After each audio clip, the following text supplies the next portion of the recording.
Flight attendant smashed a hot kettle over a black teen's head, then froze as military backup arrived.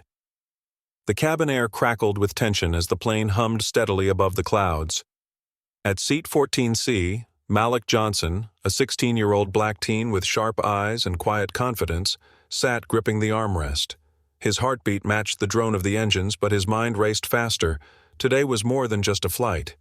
It was the beginning of exposing a secret that had been buried for far too long. Across the aisle, a flight attendant, Cheryl Marks, noticed Malik's quiet presence. She had watched him since boarding, scrutinizing his every move with thinly veiled suspicion.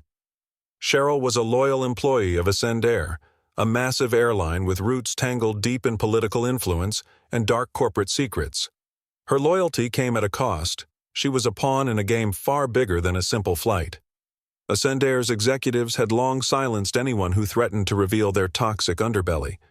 Racism disguised as policy, corruption masked by profits, and betrayals hidden behind polished smiles. "Sir, I need you to move. That seat is for a first-class passenger." Cheryl's voice cut through the cabin with an icy edge. She pointed to the empty seat next to the exit row, the premium section. Malik looked up calmly. "I'm assigned this seat." Cheryl's lips curled into a thin smile, venom barely contained. "No, you're not. I'll have to ask you to leave." Passengers nearby shifted uneasily. The flight attendant's tone was clipped, her eyes cold. Malik could feel the weight of their stares, some curious, some fearful. "I'm not moving," Malik said firmly. "My boarding pass is clear." Cheryl's eyes narrowed. She was used to getting her way. But Malik was no ordinary passenger. He was the son of Colonel David Johnson, a decorated military officer who had recently taken a strong public stance against corporate corruption and systemic racism in the airline industry. Cheryl clenched her jaw. "You're causing a disturbance." "I'm standing up for what's right," Malik said, his voice steady but burning with determination. "This isn't about seats. It's about respect." The tension thickened like a storm gathering force. Suddenly, Cheryl grabbed the stainless steel tea kettle from the nearby service cart. The kettle had just been filled with steaming water for coffee and tea service.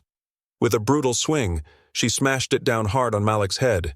A searing pain exploded through Malik's skull. Gasps erupted around the cabin. He stumbled, blood dripping down his face, his eyes wide with shock and pain. Cheryl stood frozen, a mix of triumph and fear clouding her expression. From the rear of the cabin, a powerful voice rang out, "Step away from him." Now. Two men in military fatigues pushed past stunned passengers. One was Colonel David Johnson himself, Malik's father, calm but fierce.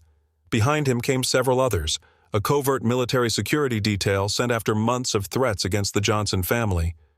Cheryl's face drained of color as she realized who she had just attacked. David knelt beside his son, carefully inspecting the injury. "Malik, are you all right?" Malik managed a weak nod, his pain outweighed by a fierce pride. Cheryl tried to retreat, but the military men blocked her path. "You're under arrest for assault," one said. As the cabin erupted in whispers and shocked looks, David turned his gaze coldly to Cheryl. "You work for Attendant, don't you?" Cheryl hesitated, then nodded, her composure breaking. I was following orders." David's voice dropped to a quiet, dangerous tone. "Orders from who?" Before she could answer, another man stepped forward, James Whitaker, an investigative journalist and longtime friend of David. "You're finished, Cheryl. The evidence is out. The world knows what Attendant has been hiding." A hush fell over the cabin. Passengers pulled out phones, eager to live stream the unfolding drama.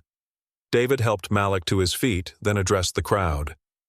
"This isn't just about one flight or one attack. It's about a system built on lies, prejudice, and greed. Today, justice begins." Cheryl's eyes darted anxiously as videos of her assault went viral in minutes. Attendant's carefully crafted image began to crumble. Inside the plane's cockpit, the captain received a direct call from company headquarters. "Cancel the flight. Security forces will escort the plane upon landing. Prepare for a full investigation." Back in the cabin, Malik's bruised face was a symbol of a battle far greater than any seat assignment. It was a battle for dignity, for truth, for justice. The twist came moments later when David revealed a hidden recording from Cheryl's own handheld device. A conversation between Ascendair's CEO and top executives plotting to silence whistleblowers like the Johnson family. The room grew colder as the weight of betrayal settled on everyone. The corrupt corporate empire was finally unraveling.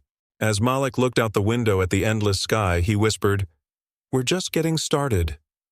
Disclaimer: this story is a fictional dramatization created for entertainment purposes only.